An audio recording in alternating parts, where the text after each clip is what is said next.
روزم رو با خوردن یک شات قهوه شروع کردم و با کلی انرژی به سمت کوه راه افتادم. اینجا به فکر این بودم که چه راه طولانی در پیش دارم. به راهم ادامه دادم.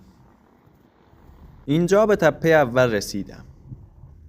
همچنان تپه دوم و تپه سوم. کمی استراحت کردم و راهم را ادامه دادم. نقش و نگاری که باد بر برف داده بود را دیدم. بسیار زیبا بود، ولی چاره‌ای جز رد شدن نداشتم. همانطور که می‌بینید سطح برف تا زانوهایم رسیده بود. به مسیرم ادامه دادم و بالاخره به نوک قله رسیدم.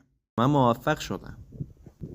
شادی‌هایم را کردم، ژست‌هایم را گرفتم، برف پاشیدم و دست زدم و مکانی مناسب برای آتش تدارک دیدم. چوب‌ها را بیرون کشیدم و شروع به چیدمان کردم.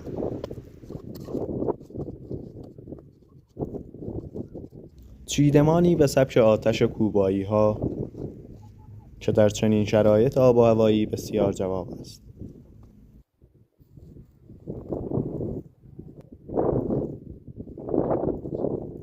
با کمک بنزین آتش را روشن کردم، اندکی گرم شدم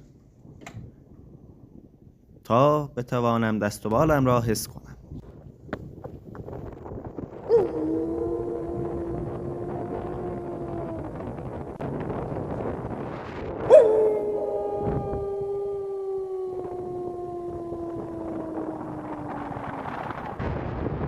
و از راهی که آمده بودم برگشتم. یک جمعه متفاوت همینطوری ساخته میشه. حالا شما بگید ببینم هفته بعد پایه اید بریم کوه یا چی؟